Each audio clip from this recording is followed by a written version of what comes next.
I mean, you graduated from Columbia, so you're probably the biggest brain we're going to have on here in quite some time. So I'm going to ask this question for you specifically, especially with all your VR experience. But AI and Microsoft are partnering basically to increase the insights from coaches to players from the sideline to helmet.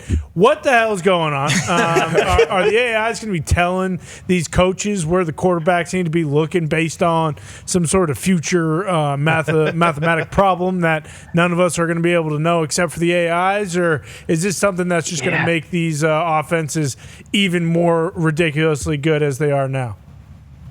The short answer, yes. It is probably going to change football. I don't know how quickly it's going to change football, though, because you got to realize this, and I always say this about sports technology and its implementation in the NFL, is that most of the coaches that are there would rather use a lucky pair of draws than they would any data, because that's just the world we live in. We go off of gut feelings.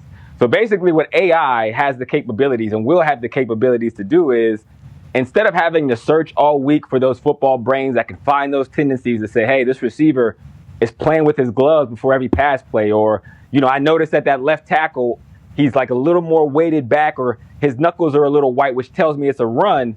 AI will be able to do all of that in real time. And it will also say that, hey, Coach Boston Connor has been coaching for 10 years, and every time they're plus 45 and a 3rd and 10 down by a touchdown, he runs this defense. So this is what you should be prepared for. And they'll be able to have that recall and that baseline database to essentially be able to tell you exactly what's going to happen, because we're still human. And every time the bullets are flying, we're going to go back to what we know. So this is interesting. So for the last 15 years, all we've heard about it's like the rise of analytics and how everyone's hiring these kids from Harvard and these stats guys, and every team's got the old play with your coach with your gut coach isn't in danger. I almost feel like AI is going to eliminate that whole class of the Harvard grad who does the math, because we could just pop it into the thing and get the same answer. Pretty much. I mean, but that's across the board. Even the gut coach, right? Like Bill Belichick is always like, obviously doesn't say much. He eyeballs certain things, but his brain works like a computer. So just because he is not a data scientist, he doesn't use analytics any less than the analytics guy that came from Harvard. Yep. He just inherently has it in his system. And I think a lot of the good football coaches that you talk about in this way are like that. Again, they're not data scientists, but their brain kind of thinks in patterns and recall, and they can see it, and there's indicators for them. Well, now it's essentially going to even the playing field. My question is that what we want? Yeah. Don't we want the gut feeling? Don't we want, subjectivity? 100%. The kid's 5'7", but there's just something about him, Streg. You understand what I'm saying? I want the 5'7" wide receiver. I want a coach who can call over Johnny Manziel to the sideline, pretend like he's whispering to him, and then you get that fake play. I want that. Hell yeah. I can't get that from AI. Those guys, they'll always be there. They'll never die off. I hope so. I don't want the robot. And to Hawk's point, football. Belichick kind of, what do you think and Ernie Adams were kind of that guy. 4th and 2 game, my rookie year.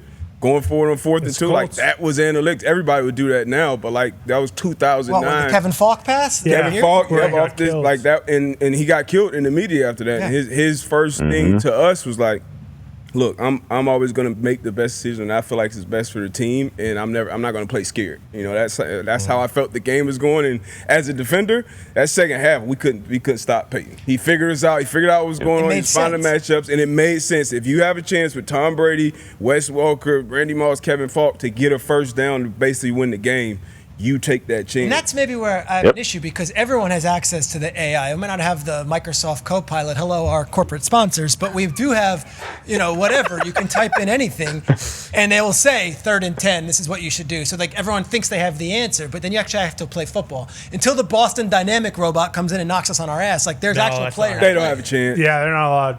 Yeah, they don't have the. They don't have the heart? Lateral quickness. They don't have the heart. There you go. Lateral quickness, peripheral vision. Yep. Mm-hmm.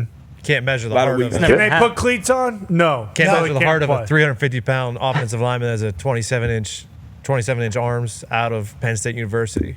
I'm scared of these robots, though, bro. I think they. You should be. You should be terrified of them. You know, Well, you should be more scared of the AI. See, that's the real problem. That's why I'm everyone, nervous. the shiny object's the robot. Yeah, it's AI. With AI the we robot. let in. Yes. No, I mean we're talking The AI you is get the heart. You get the AI. The AI is the heart. Yeah, in the brain or the heart It's of the these heart of the robots. robot. You Man. equip this thing with a machine gun. Yeah, then we got problems. Gotta- You ever seen Terminator? Yeah. iRobot? Yeah, I did not exactly. kill him. Yeah, right. iRobot. I thought he was wrongly accused. He was. I watched iRobot last week with my kids. Why? And there was like, It was on. because I wanted to see, man. I'm was like, on. all right, Great movie. maybe Watch maybe the this film. is a scouting report. Yep. I got to see what's going on.